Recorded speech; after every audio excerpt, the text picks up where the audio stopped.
year 2000. That is when we started. Manual pen of 3,000.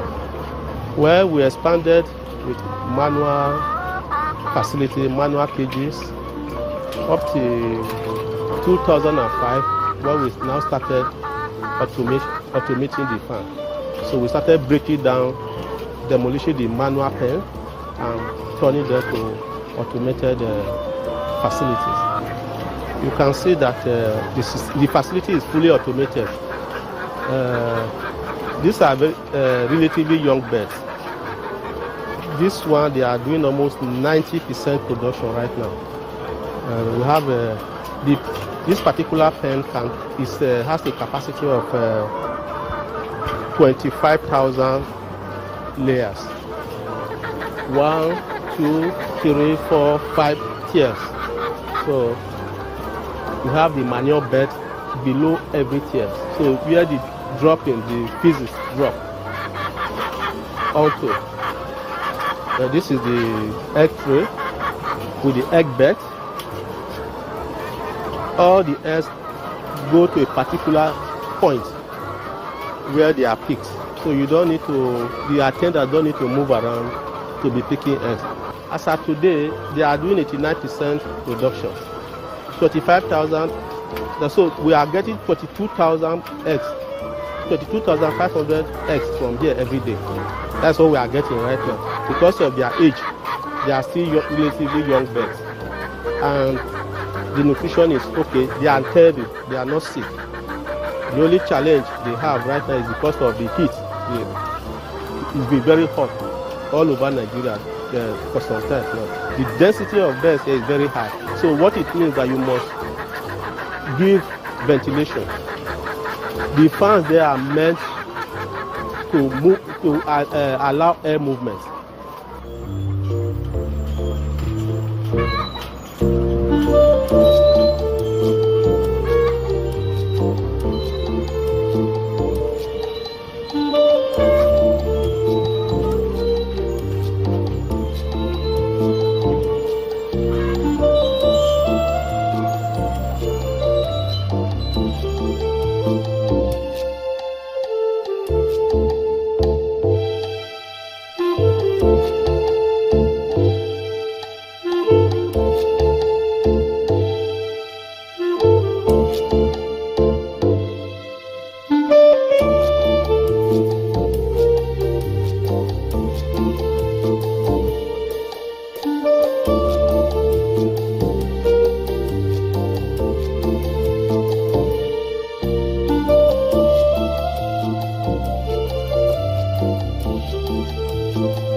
We have 120,000 birds.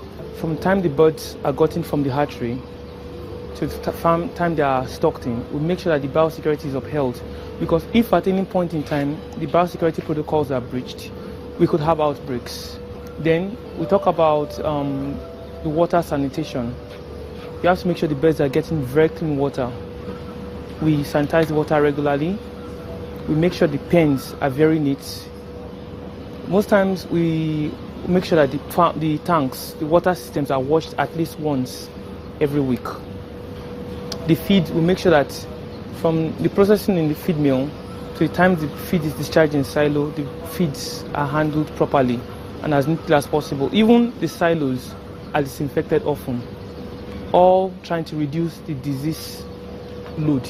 Once we notice we have ill birds, the attendant brings them out of the cages and we like to evaluate the health status of the birds. Sometimes it could be Newcastle, sometimes it could be a bacterial disease like maybe colibacillosis. Once we can evaluate, if we believe that bird is not so contagious, we can keep it in the isolation pen for a while. But if it's something that we suspect that it is the beginning of an outbreak, immediately we have those birds called. I'm sure you don't perceive much odor here. It's because of the system. We move the manure out every day. At the far end of the pen, there's a button you press.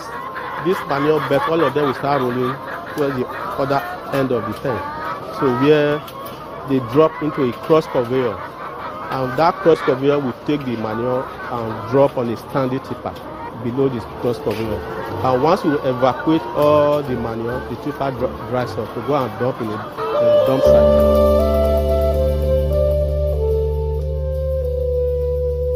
Indeed, there are more poultry farmers like Dr. Alasa who have huge investments in the industry, with their farms in closed sheds and houses, ventilated round the clock through fans and coolers.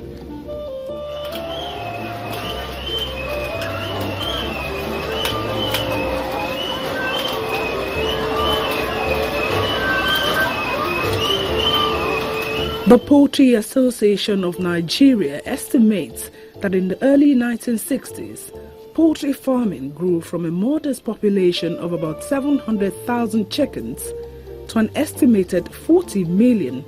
Currently, the poultry industry is set to employ over 4 million people.